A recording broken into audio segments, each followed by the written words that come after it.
Hi guys, welcome to live life with Shravs. నేను ఇండియాలో ఉన్న విషయం మీ అందరికీ తెలిసిందే కదా. సో నేను ఎవ్రీ ఇయర్ ఇండియా ట్రిప్ ఎప్పుడు వేసినా కూడా నేను పక్కాగా చేసే కొన్ని మ్యాండేటరీ థింగ్స్ ఉంటాయి. అంటే ఇంకా శ్రవంతి ఇండియా వెళ్ళిందంటే ఇవన్నీ కంపల్సరీ చేస్తుందిరా అనే పనులు అనమాట. అవి ఏం పనులు, నేను ప్రతిసారి ఇండియా వెళ్ళినప్పుడు ఎందుకు ఇవన్నీ చేస్తాను, అసలు అంత ఇంపార్టెంట్ పనులు ఏంటి, అవన్నీ నేను ఈ వీడియోలో చూపిస్తాను. ఇవన్నీ ఒక్క రోజులో చేసిన పనులు కాదు, over the course of my entire stay చేసినవి. అవన్నీ క్లబ్ చేసి ఈ వ్లాగ్ లో చూపిస్తాను. సో ఫస్ట్ ఇండియాలో ల్యాండ్ అయిన వెంటనే మనకి జెట్ లాగ్ అనేది కంపల్సరీ ఉంటుంది కదా, టైమ్ జోన్ చేంజ్ వల్ల. And more over most of the time నేను మార్నింగ్ 5 o'clock ఆ టైంకే ల్యాండ్ అవుతాను.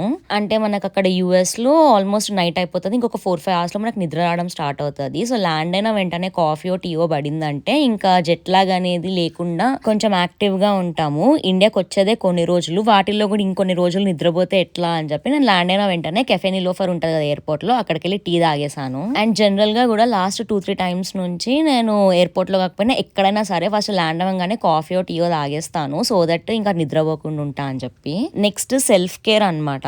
అసలు నేను ఇండియా వెళ్తున్నాను అంటే ఒక 1 month ముందు నుంచి యూఎస్ లో పార్లర్లకు వెళ్ళడం ఆపేస్తాను. ఇంకా ల్యాండ్ అయిన వెంటనే అట్ హోమ్ సర్వీస్ బుక్ చేసుకొని ఇంట్లో వ్యాక్సింగ్, ఐబ్రోస్ థ్రెడింగ్, ఫుల్ మొత్తం గ్రూమింగ్ సెషన్ డన్ అనమాట. సో నాకు ఇప్పుడు ఐబ్రోస్ చేస్తున్న అమ్మాయి ఉంది కదా, తినే మాకు చాలా ఇయర్స్ నుంచి చేస్తుంది అండ్ బాగా చేస్తుంది కూడా. ఎవరైనా హైదరాబాద్, సికింద్రాబాద్ ఏరియాలో ఉండే వాళ్ళు అట్ హోమ్ సర్వీసెస్ బుక్ చేసుకోవాలి అంటే తినకు కాంటాక్ట్ అవ్వచ్చు. తినకి సోషల్ మీడియా అవేం లేవు అండ్ తిన ఫోన్ నెంబర్ పబ్లిక్ గా డిస్ప్లే చేయడానికి తను కంఫర్టబుల్ గా లేదు. సో మీ ఎవరికైనా ఇట్లా పార్లర్స్ ఎట్ హోమ్ సర్వీసెస్ కావాలి అంటే నాకు ఇన్స్టాగ్రామ్ లో డిఎం చేయండి, నేను తిన డీటెయిల్స్ ప్రొవైడ్ చేస్తాను. తినకు కూడా హెల్ప్ చేసినట్టు ఉంటది, బట్ నో డౌట్ బాగా చేస్తుంది. ఇక్కడ మేము మాట్లాడుతూ చూసుకోలేదు, వ్యాక్స్ ఉంటది కదా మొత్తం కిందోళ్ళకి పడిపోయింది. ఆల్మోస్ట్ ఒక 1 hour పట్టింది మాకు అదంతా క్లీన్ చేయడానికి. వ్యాక్స్ కింద పడినప్పుడు అది ఈజీగా వచ్చేయాలంటే హెయిర్ డ్రైయర్ యూజ్ చేయాలన్నమాట. హెయిర్ డ్రైయర్ పెడితే ఆ హీట్ కి ఈజీగా వచ్చేస్తుంది. జస్ట్ చిన్న టిప్. సో ఎనీవే ఇది అయిపోయాక నెక్స్ట్ వచ్చేసి హెయిర్ కట్ అనమాట. నేను ఇండియా వచ్చిన ప్రతిసారి అట్లీస్ట్ హెయిర్ మొత్తం షేప్ కాకపోయినా ట్రిమ్మింగ్ అయినా చేయించడానికి ట్రై చేస్తాను. అంటే నేను యూఎస్ లో కూడా 1-2 సార్లు ట్రై చేశాను, బట్ నాకు యూఎస్ లో అంత బాగా చేస్తారు అనిపించలేదు. అంటే మనం ఒకటి చెప్తే వాళ్ళు ఒకటి అర్థం చేసుకుంటారు, కొంచెమే కట్ చేయమంటే ఎక్కువ కట్ చేసేస్తారు. ఇండియాలో అయితే మనకి కమ్యూనికేషన్ క్లియర్ గా ఉంటుంది, మనకి ఎట్లాంటి హెయిర్ కట్ కావాలి అని కూడా మంచిగా కన్వే చేయొచ్చు అనిపిస్తుంది. బేసిక్ గా సాటిస్ఫాక్షన్ లెవెల్స్ అనేవి నాకు ఇండియాలో చేయించుకున్నప్పుడే వచ్చాయి. సో ఇంకా మోస్ట్లీ ఎప్పుడు ఇండియా వచ్చినా ఏదో ఒక హెయిర్ కట్ చేయించుకోవడానికి ట్రై చేస్తాను. ఒకవేళ ఎక్కువ రోజులు రాకపోతే యూఎస్ లో కూడా చేయించుకుంటాను, but I wouldn't prefer much. And ఇంకో విషయం తెలుసా, ఇండియాలో మన వాళ్ళకి తెలిసినన్ని డిఫరెంట్ హెయిర్ కట్స్ యూఎస్ లో వాళ్ళకి తెలియదు. ఆర్ మేబీ నేను వెళ్ళిన పార్లర్ వాళ్ళకి తెలియదేమో, నాకు తెలియదు. కానీ నాకైతే ఇండియాలోనే మంచిగా అనిపిస్తుంది. అండ్ ఇండియాలో నాకు ఏ హెయిర్ కట్ కావాలో కూడా చెప్పను, నేను జస్ట్ వెళ్ళి నా ముఖానికి ఏది సూట్ అయితే అది చెయ్యండి అని చెప్తా అండ్ వాళ్ళు ప్రాపర్గా చేస్తారు. కానీ యూఎస్లో ఏంటంటే మనం చెప్పాలి, మనం చెప్పకుండా వాళ్ళంతటా వాళ్ళు ఏం చెయ్యరు అనమాట. మేబీ మనకి ఏం సూట్ అవుతుందో వాళ్ళు గేజ్ చేయలేరు, లేకపోతే ఎందుకురా వీళ్ళతో వచ్చింది గొడవ అనుకుంటారో. కానీ ఈసారి అయితే నేను చేయించుకున్న హెయిర్ కట్ పేరు అడ్వాన్స్ లేయర్స్ అనమాట. అడ్వాన్స్ లేయర్ కట్ అంటారు. చాలా బాగా అనిపించింది నాకు నా ఫేస్ లుక్ మారింది అనిపించింది. యూజువల్గా కూడా అంతే కదా, మనం ఎప్పుడైనా చిన్నగా హెయిర్ కట్ చేయించుకున్న, హెయిర్ స్టైల్ మార్చినా కూడా మన ఫేస్ లుక్కే మారిపోతుంది. అండ్ మనం ఒక్కసారి హెయిర్ కట్కి వెళ్ళామంటే వాళ్ళు హెయిర్ వాష్ చేస్తారు, హెయిర్ కట్ చేస్తారు, తర్వాత సెట్టింగ్ కూడా చేస్తారు. కానీ యూఎస్ లో అట్లా చెయ్యరు తెలుసా. హెయిర్ కట్ అంటే ఉత్తి హెయిర్ కట్టే చేస్తారు, వాష్ కి సపరేట్, తర్వాత సెట్టింగ్ కి సపరేట్. ఎందుకు వచ్చిన పంచాయతీ.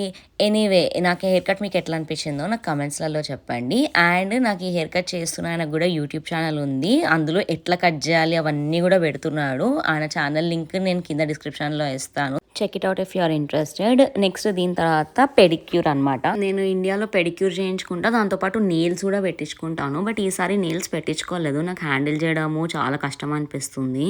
పెడిక్యూర్ అనేది యూఎస్ లో ఉన్న, ఇండియాలో ఉన్న కంపల్సరీ అట్లీస్ట్ 1 in 2 months చేయించుకోవాలి. మన బాడీలో మోస్ట్ యూజ్డ్ పార్టే లెగ్. ఆ లెగ్స్ ని మనం కేర్ తీసుకోకపోతే ఎట్లా చెప్పండి. అండ్ పెడిక్యూర్ అనేది జస్ట్ లెగ్ బ్యూటీ కోసం కాదు, అది హెల్త్ కూడా మంచిది. లెగ్ మసాజ్ అవన్నీ చేయించుకుంటే మన ఇన్నర్ హెల్త్ కూడా మంచిదని నేను నమ్ముతాను. నాతో పాటు మీరు కూడా ఎంతమంది పెడిక్యూర్ ఇంపార్టెంట్ బిలీవ్ చేస్తారో కమెంట్స్లలో చెప్పండి. Next massage. నేను ఇండియా వచ్చినప్పుడు కంపల్సరీ మసాజ్ చేయించుకుంటాను. నాకు యూఎస్ లో కన్నా ఇండియాలోనే మన వాళ్ళు మనకు తగ్గట్టుగా ఎట్లా కావాలో అట్లా మసాజ్ చేస్తారు అనిపిస్తుంది. ఎవ్రీ టైమ్ నేను ఇంటికి పిలిచే చేయించుకుంటాను, కానీ ఈసారి కొత్తగా మా ఇంటి దగ్గర ఒక massage centre ayurvedic the open చేశారంటే అది ట్రై చేయడానికి వచ్చాను. ఈ కేరళ పంచకరం ఆయుర్వేదిక్ మసాజ్ సెంటర్ అంటారు కదా, అట్లాంటిది అనమాట. వీళ్ళ సెటప్ కూడా మొత్తం డిఫరెంట్ ఉండింది. ఫేస్ ప్యాక్ అది ఇది అది వేసి మంచిగా మసాజ్ చేసి దాని తర్వాత ఈగ మూవీలో కిచ్చా సుదీప్ ఒక బాక్స్ లో కూర్చుంటారు కదా, అట్లాంటిది ఒక బాక్స్ సెటప్ చేశారు. బేసిక్ గా అది స్టీమ్ రూమ్ టైప్. ఆ స్టీమ్ ని కూడా ప్రెషర్ కుక్కర్ లోంచి వచ్చే స్టీమ్ ని దానికి ఇచ్చారనమాట. అందులో ఒక 15 నిమిషాలు అట్లా కూర్చోబెడతారు. ఈ బయట వేడికి ఆ లోపల వేడికి అసలు మొత్తం ప్యాక్ అయింది. కానీ వన్స్ అదంతా అయిపోయిన తర్వాత బయటికి వస్తే ఫుల్ గ్లో వచ్చింది. బాడీ మొత్తం కంప్లీట్ గా డీటాక్స్ అయింది అన్న ఫీలింగ్ వచ్చింది. నేను ఇట్లాంటి టైప్ ట్రై చేయడం ఫస్ట్ టైం. కొంచెం క్లాస్ట్రోఫాబిక్ ఉంటది అనుకున్నాను, కానీ అట్లా ఏం లేకుండే, నార్మల్ గానే ఉండింది. So did you see the glow? ఒక్కసారి స్టీమ్ అయిన తర్వాత నాకు చాలా డిఫరెన్స్ అనిపించింది ఇమీడియట్ గా ఫేస్ లో. ఇట్లానే వీక్లీ 3 times అట్లా చేయించుకుంటే మంచి రిజల్ట్ ఉంటదంట. మనకి ఇయర్లీ వన్స్ చేయించుకోవడమే గగనము, ఇంకా వీక్లీ 3 times అనుకున్నాం మనసులో. సెల్ఫ్ కేర్ సెషన్ లో నెక్స్ట్ వచ్చేసి హెయిర్ స్పా. అండ్ బేసికల్ గా ఇది నేను ఫస్ట్ టైం చేయించుకుంటున్నాను. ఇంతకు ముందు చూపించినవన్నీ ఎవ్రీ ఇయర్ పక్కా చేయించుకుంటాను, కానీ ఈ హెయిర్ స్పా వచ్చేసి ఫస్ట్ టైం. ఈసారి ఎందుకో ఇండియా ట్రిప్ లో నేను సెల్ఫ్ కేర్ ఇంకా సెల్ఫ్ గ్రూమింగ్ మీద ఎక్కువ కాన్సన్ట్రేషన్ పెట్టాను. ఇది వచ్చేసి నేను ఇన్స్టాగ్రామ్ లో చూసాను అనమాట. వీళ్ళు 15 step హెయిర్ స్పా చేస్తారు అంటే సరే ట్రై చేద్దామని వచ్చాను. యూఎస్ లో దీనికే $300 to $400 ఛార్జ్ చేస్తారు. ఇండియాలో మనకు చీప్ పడుతుంది కదా. సో రాగానే వాళ్ళు నా బుర్రకి ఏదో మైక్రోస్కోప్ పెట్టి ఐప్యాడ్ లో నీ బుర్రలో అది ఉంది ఇది ఉంది ఇదంతా క్లీన్ చేయాలి, దీనికి నువ్వు 15 step హెయిర్ కేర్ రొటీన్ చేయించుకుంటే మంచిది అన్నారు. నేను ఎలాగో దానికే కదా వచ్చాను, అది చేయించుకుందామని డిసైడ్ అయ్యాను. బుర్రకి మైక్రోస్కోప్ పెట్టి చూపించారు కదా, అది step 1 అనమాట. దాని తర్వాత ఎలక్ట్రిక్ కోమ్ తోటి మంచిగా కోమ్ చేశారు, సిరం పెట్టారు, మళ్ళీ దాని తర్వాత మళ్ళీ కోమ్ చేశాడు. తర్వాత పైప్ తోటి ఏదో ఆయిల్ అనమాట, ఈ ఆయిల్ లాంటిది ఏదో స్ప్రే చేసి మంచిగా హెడ్ మసాజ్ చేసి దాని తర్వాత ఇంకా బ్యాక్ నెక్ అవన్నీ కూడా మంచిగా మసాజ్ చేశారనమాట. పాపం నాకు చేస్తున్న ఆయన చాలా ఓపిక్ గా ప్రతి స్టెప్ నాకు ఎక్స్ప్లెయిన్ చేస్తూ చేశాడు. దీన్ని స్క్రబ్బింగ్ అంటారు, స్కాల్పింగ్ అంటారు, సక్షన్ అంటారు అనుకుంటాం. ఇంకా నేను వీడియో తీస్తున్నా యూట్యూబ్ లో పెడతా అని చెప్పడం వల్ల ఏమో ప్రతి స్టెప్ ది బెనిఫిట్స్, ఆ టూల్స్ ఏంది, ఇవన్నీ ఎవరు ఇన్వెంట్ చేశారు అనుకుంటా డీటెయిల్డ్ హిస్టరీ ఇచ్చాడు. ఎనీవే ఆ మొత్తం సక్షన్ అయిపోయిన తర్వాత నెక్స్ట్ స్టీమ్ ఇచ్చారు. జనరల్ గా స్టీమ్ అంటే మనకి హాట్ స్టీమ్ ఎక్స్పెక్ట్ చేస్తాం కదా, కానీ వీళ్ళు కోల్డ్ స్టీమ్ ఇచ్చారు. హాట్ స్టీమ్ హెయిర్ కి మంచిది కాదని చెప్పి కోల్డ్ స్టీమ్ ఇచ్చారు. ఇది మొత్తం ఒక 1.5 hour ప్రాసెస్. మధ్యలో కాఫీ టీ అనుకుంటూ అవన్నీ కూడా తెచ్చిచ్చారు. ఫ్రీ ఏం కాదు, బిల్లో యాడ్ చేస్తారు.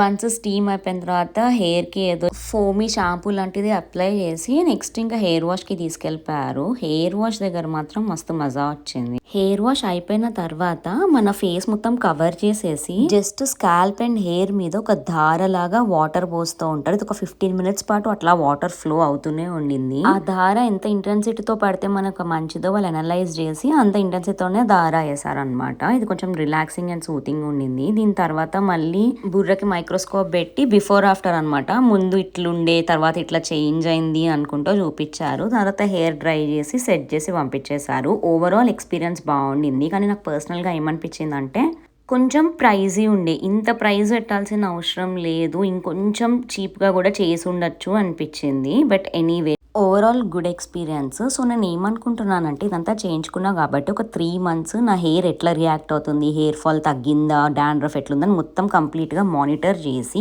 బాగుంది ట్రై చేయొచ్చు అని నాకు అనిపిస్తే అప్పుడు నేను వీళ్ళ డీటెయిల్స్ ఇస్తాను మీకు. మీ ఎవరికైనా కూడా ఇంట్రెస్ట్ ఉంటే ట్రై చేయొచ్చు. చాలా పొద్దు నుంచి చాలా అలసిపోయాను, ఇప్పుడు టైం టు ఈట్. ఇది వచ్చేసి మా ఇంటి దగ్గర ఒక చిన్న ఫ్రూట్ మండీ లాగా, ఇది నా చిన్నప్పటి నుంచి ఉంది. అండ్ ఇక్కడ ఫ్రూట్సే కాదు, ఆ అంకుల్ ఉన్నాడు కదా నా ఫ్రూట్ సలాడ్ కూడా అమ్ముతాడు. మా చిన్నప్పటి నుంచి మేము ఆల్మోస్ట్ ఎవ్రీ వీక్ ఆ ఫ్రూట్ సలాడ్ తింటాము. చిన్నప్పుడు 30 rupees ఉండేది, ఇప్పుడు ఇది 120 rupees అయింది.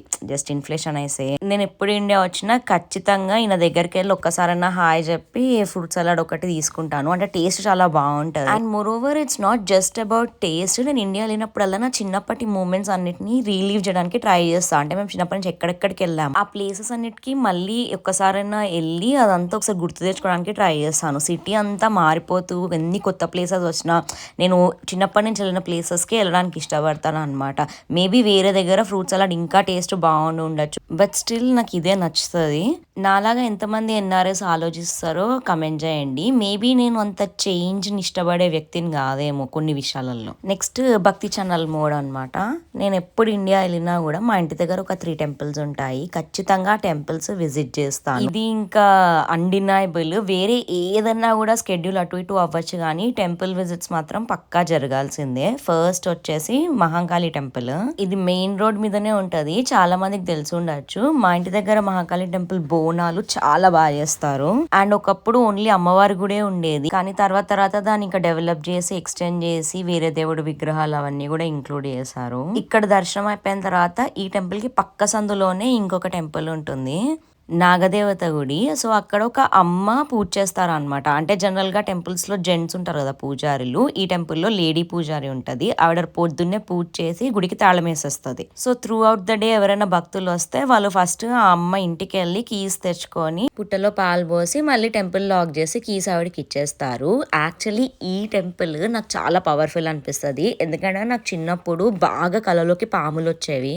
ఇంకా అట్లా వచ్చిన ప్రతిసారి నేను టెంపుల్కి వెళ్ళి పాలు పోసేదాన్ని. అప్పుడు ఇక్కడ టెంపుల్లో అమ్మ నాకు చెప్పారు, నువ్వు 11 ట్యూస్డేస్ వచ్చి పాలు పోసి దాని తర్వాత 11th ట్యూస్డే టెంపుల్లో వెండి పుట్ట కళ్ళు పడగా ఇస్తే నీకు సెట్ అవుతుంది అని చెప్పారు. అట్లా చేసిన తర్వాత నాకు కంప్లీట్ గా సెట్ అయింది. ఇప్పుడు కూడా అప్పుడప్పుడు వస్తుంటది కానీ కలలో, I would take it as an indication, అంటే దేవుడు నన్ను పిలుస్తున్నాడు టెంపుల్ కి అని. సో నేను అట్లా కలలోకి నాగం వచ్చిన వెంటనే వెళ్ళి టెంపుల్ కి దర్శనం చేసేసుకుంటే సెట్ అయిపోతుంది. నెక్స్ట్ ఇంకొక టెంపుల్ కూడా ఉంటది, అది హనుమాన్ టెంపుల్ అన్నమాట.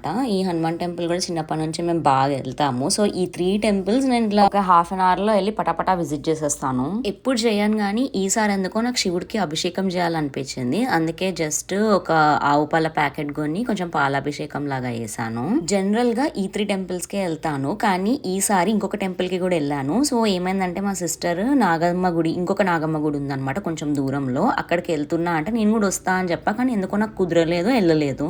సరే ఇంకొక రోజు ఎప్పుడైనా వెళ్దాం అనుకున్నా, మర్చిపోయాను. కానీ కొన్ని డేస్ తర్వాత నాకు ఇంకా కలలోకి పాములు రావడం స్టార్ట్ అయ్యి అప్పుడు నాకు గుర్తొచ్చింది, అరే టెంపుల్కి వెళ్తా అనుకుని వెళ్ళలేదు కదా అని. అంటే దేవుడు నాకు గుర్తు చేస్తున్నాడు అనమాట. సో ఈ టెంపుల్ ఏంటంటే మా చిన్నప్పుడు మేము అప్పుడప్పుడు వెళ్ళే వాళ్ళము. యాక్చువల్లీ ఒక స్టోరీ ఉంది, అదేంటంటే ఈవిడ ఉన్నారు కదా అమ్మ, ఈవిడ ఇప్పుడు చనిపోయారు, బట్ ఈవిడే టెంపుల్ పూజారి. సో ఈవిడికి ఒక గుడి కట్టించారనమాట. మా చిన్నప్పుడు ఎప్పుడు టెంపుల్కి వెళ్ళినా ఆవిడ కూర్చొని పూజ చేయించి దాని తర్వాత నిమ్మకాయ తాయెత్తులు అట్లా ఏవో ఇచ్చేది, మంచి జరుగుతుందని. సో ఒక రోజు ఏమైందంటే మేము టెంపుల్కి వెళ్ళినప్పుడు ఈ అమ్మ మమ్మల్ని నెక్స్ట్ ఫ్రైడే మీరు టెంపుల్కి రండి అని చెప్పింది. సో మేము నెక్స్ట్ ఫ్రైడే వెళ్దాం అనుకున్నాం, కానీ ఎందుకో మర్చిపోయాం. తర్వాత సాటర్డే రోజు ఏమైంది తెలుసా, మా ఇంటికి పాము వచ్చింది, నాగపాము. మాకు అర్థమైపోయింది మేము ఫ్రైడే టెంపుల్కి వెళ్ళాలనుకుని మర్చిపోయాం కదా. నెక్స్ట్ డే మా మమ్మీ వాళ్ళు ఏం చేశారు, సండే రోజు మళ్ళీ మేము టెంపుల్కి వెళ్ళినప్పుడు ఈ అమ్మ ఏం చెప్పింది తెలుసా, నిన్న మార్నింగ్ నాగమ్మ మీ ఇంటికి వచ్చింది కదా అని చెప్పి అనింది. మేము షాక్ అయిపోయాము, పుట్టలో లేదు, డైరెక్ట్ గా మీ ఇంటికి వచ్చిందని నాకు అర్థమైంది అయింది. మాకు అప్పుడు అర్థమైంది అసలు ఎంత పవర్ఫుల్ ఈ టెంపుల్ అని చెప్పి. ఆ ఇన్సిడెంట్ తర్వాత మాకు ఫుల్ ప్యాక్ అయిందంటే నాస్టాలజిక్ మిక్స్డ్ ఫీలింగ్స్ అనమాట.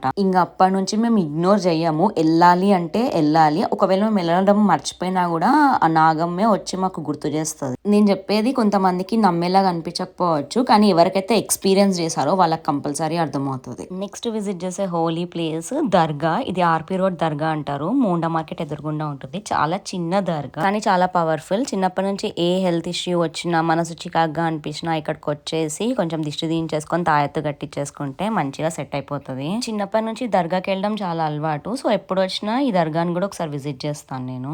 అండ్ నేను ఇండియా వచ్చినప్పుడు నెక్స్ట్ చేసే ఇంకొక మేజర్ ఇంపార్టెంట్ పని ఏంటంటే యాన్యువల్ హెల్త్ చెకప్. అంటే బ్లడ్ టెస్ట్, ఆ టెస్ట్, ఈ టెస్ట్ అనుకుంటూ అన్ని చేయించుకుంటాను. నెక్స్ట్ ఇంకొక మ్యాండేటరీ థింగ్ ఏంటంటే నేను ఇండియాలో వేసేది సమోసా తినడము. ఇది ఎందుకు అంత మ్యాండేటరీ అంటే చిన్నప్పటి నుంచి మా ఇంట్లో staple breakfast samosa. Week days హడావిడిలో కార్న్ ఫ్లెక్స్, చాకోస్ ఇట్లా తినేస్తాం కదా, కానీ వీకెండ్ మాత్రం ఇది మా ఇంట్లో స్పెషల్ అన్నట్టు. జనరల్ గా అందరూ ఇడ్లీ, దోశ ఇట్లాంటివి తింటారు కదా, కానీ మేము మాత్రం మార్నింగ్ లేచి సమోసా తినేస్తాము. అట్లా ఎందుకు అలవాటు అయిందో గానీ బట్ అలవాటు అయిపోయింది. అండ్ అట్లా అని చెప్పి ఏ షాప్ లో పడితే ఆ షాప్ లో కొనము. మా ఇంటి దగ్గర ఒక షాప్ ఉంటుంది, ఆ షాప్ లోనే కొంటాము.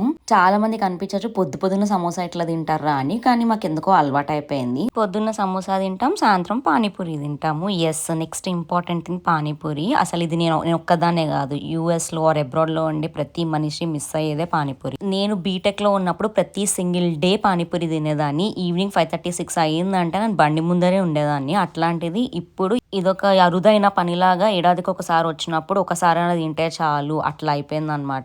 ఇప్పుడు టమ్మీ కూడా తీసుకోవట్లేదు, మేబీ యూఎస్ గాలి బాగా వంటబట్టిందేమో. ఇది రోజు పానీపూరి తింటే కొంచెం స్టమక్ అప్సెట్ అవ్వడం అట్లాంటిది జరుగుతుంది. ఒకప్పుడు రోజుకి 2-3 ప్లేట్లు తినేదాన్ని, ఇప్పుడేమో వచ్చిన ట్రిప్లో ఒకసారి తింటే చాలరా బాబు అది కూడా క్రేవింగ్ సాటిస్ఫై చేసుకోవడానికి అన్నట్టు అయిపోయింది. మనకి యూఎస్లో ఏమో సేమ్ టేస్ట్ దొరకదు, ఇక్కడేమో స్టమక్ అప్సెట్ అయిపోతుంది. ఏం చేస్తాం? ఎనీవే, ఎంతమంది పానీపూరి లవర్స్ ఉన్నారో ఒక లైక్ వేసుకోండి. దీని తర్వాత ఇంకా అందరూ చేసేదే కదా షాపింగ్. ఇండియా వచ్చామంటే కంపల్సరీ బట్టలు, స్పైసెస్, చెప్పులు, స్నాక్స్ అని, స్వీట్స్ అని, పికిల్స్ అని ఇట్లా రకరకాలు షాపింగ్ చేసి తీసుకెళ్తాం కదా. అవన్నీ ఇంకా రెగ్యులరే, దాన్ని నేను స్పెషల్గా మెన్షన్ చేయాలనుకోవట్లేదు. నేను ఏమేమి షాపింగ్ చేసా అన్నది షార్ట్ వీడియోస్లో పెడుతూ ఉంటాను. ఆల్రెడీ వీడియో లెంత్ ఎక్కువ అయిపోయింది. అండ్ దాంతో పాటు ఇంకో ఇంపార్టెంట్ పని మన చుట్టాలందరినీ కలవడము, అందరితో కలిసి టైం స్పెండ్ చేయడము, మెయిన్ గా ఫ్యామిలీతో ఎక్కువ టైం స్పెండ్ చేయడము. అండ్ ఇప్పుడు మనము యూట్యూబ్ ఛానల్ స్టార్ట్ చేసాం కాబట్టి వ్లాగింగ్ చేయడము. సో ఇవన్నీ నేను చేసే మ్యాండేటరీ పనులు ఇండియా ట్రిప్ లో. ఈ వీడియో మీకు నచ్చింది అనుకుంటున్నాను. వీడియో నచ్చితే ఏం చేయాలో తెలుసు కదా. Do like, share and subscribe.